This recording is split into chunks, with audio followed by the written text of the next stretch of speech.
Salut l'Empire, le 23 juillet, c'est l'UFC London et forcément le combat qui va nous intéresser et nul autre que le main event. Effectivement, c'est le choc des poids lourds entre Thomas Pinal qui est considéré comme l'un des plus gros prospects de la catégorie et Curtis Blaydes qui est l'un des combattants les plus difficilement prenables dans l'octogone dont on va se pencher aujourd'hui. On va voir les enjeux du combat dans cette catégorie qui bouge beaucoup et l'analyser rapidement. C'est l'Empire du MMA, donc bonne écoute.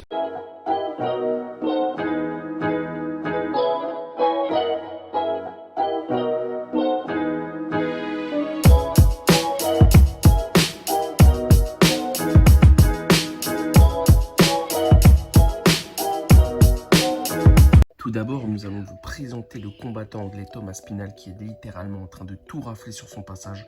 En effet, il est sur un score de 5-0 à l'UFC et 5 finishes consécutifs dans l'organisation, donc 100%, ce qui en fait le record actif avec Tai Tuivasa et Jalin Turner. Thomas Pinal fera ses débuts dans de petites organisations britanniques et ensuite se fera connaître aux Cage Warriors, plus grande organisation de Grande-Bretagne, où enfin les yeux seront rivés sur lui et où il arrivera à battre 2 Français. Dès son entrée à l'UFC, Thomas Pinal se fera remarquer avec sa vitesse d'exécution et ses déplacements rapides qui sont assez rares pour un heavyweight.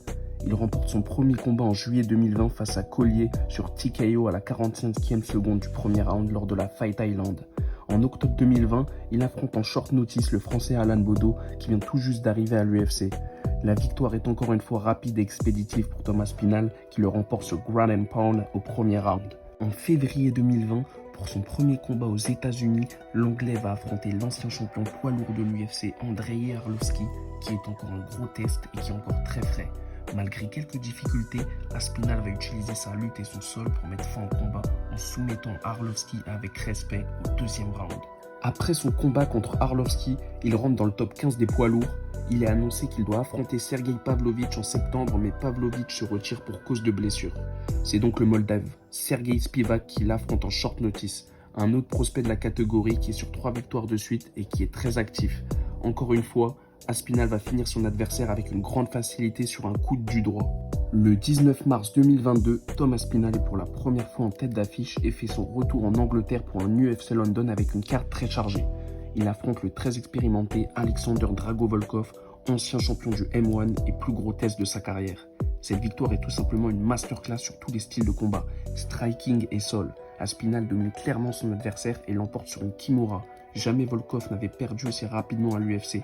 La hype Aspinall est à son paroxysme. Thomas Pinal est un combattant qui à la base est jiu-jitsu et un lutteur qui a été entraîné par son père dès son plus jeune âge.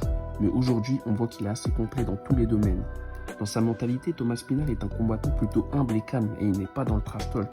Comme il le dit, il se considère seulement comme un père de famille normal qui veut juste s'en sortir dans la vie. Aujourd'hui, Thomas Pinal est en 12-2 dans sa carrière MMA avec 100% de finish. Sur ses 5 victoires à l'UFC, 4 sont au premier round. Tout simplement sensationnel. Le 23 juillet, il affronte donc Curtis Blaydes, qui est le plus gros lutteur de la catégorie. Il est expérimenté et personne ne l'a jamais battu mis à part Ngannou et Derrick Lewis.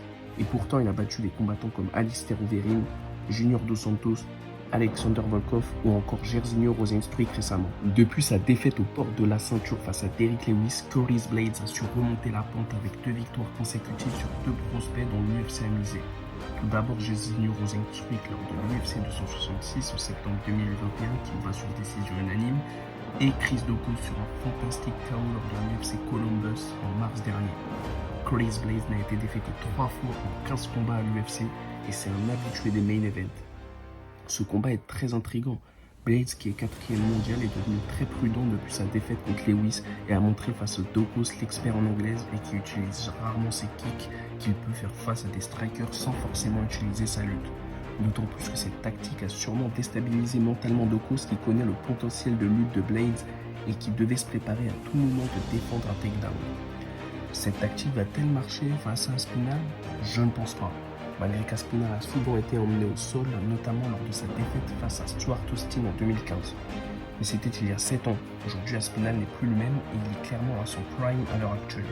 Il a notamment défendu 2 takedowns face à Spivak et c'est grâce à ce bâton tendu qu'il a réussi à l'emporter. Après, il n'a jamais affronté le calibre d'un lutteur tel que Blaydes, mais sa vivacité et sa rapidité peuvent aussi jouer en sa faveur dans les défenses en lutte. En tout cas, ce combat reste très dur à pronostiquer selon moi, ne jamais sous-estimer Curtis Blaydes. N'oublions pas que Thomas Spinal a été mis en difficulté en striking, notamment contre Alan Bodo et Arlovski. Il a dû utiliser sa lutte pour changer de tactique, ce qui a marché. Ce combattant est très prometteur et polyvalent. Thomas Spinal dira d'ailleurs dans une interview après l'annonce du combat contre son adversaire pour cette UFC London, Curtis Blade est probablement l'adversaire le plus difficile de la division pour moi. Stylistiquement, je le sais bien, ça va me pousser à un tout autre niveau. J'ai besoin de ça. Si vous me donnez un adversaire que je pense être effrayant, vous allez me faire peur. Et vous ne voulez pas me voir effrayé parce que je finis par faire des choses comme je l'ai fait dans de O2. La dernière fois, quand j'y étais, j'ai fini par faire des choses folles que personne n'a jamais faites. Ce commentaire de Aspinall nous donne encore une plus grosse hype concernant ce choc quand il reparle de son combat contre Volkov. Et il ne faut pas oublier que niveau striking, Blade se débrouille aussi très bien. Et il y a une nette amélioration dans ce combat contre Dakaos par exemple, on a pu le voir. Mais quels sont les enjeux de ce combat? Eh bien, je pense que le gagnant du combat affrontera le gagnant de Gane vs Tuivasa qui est prévu pour l'UFC Paris le 3 septembre.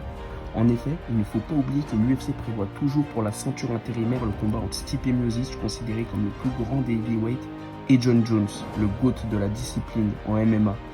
Même si ce combat n'est pas encore officialisé, on pense que c'est le plus probable pour la ceinture intérimaire car le champion Ngannou ne combattra pas avant 2023 à cause de son opération au genou. Quoi qu'il en soit, la catégorie des poids lourds a de l'avenir devant elle. Et elle bouge beaucoup. Hâte que ce combat entre Curtis Blade, le gatekeeper le plus puissant de la division, et Thomas Spinal, l'étoile montante des heavyweights, arrive. Et bien on s'arrête là l'Empire, j'espère que la vidéo vous a plu, n'oubliez pas de liker et de s'abonner à la chaîne pour d'autres vidéos. Dites-nous en commentaire qui vous voyez l'emporter pour ce choc des poids lourds le 23 juillet. À la prochaine pour une nouvelle vidéo l'Empire.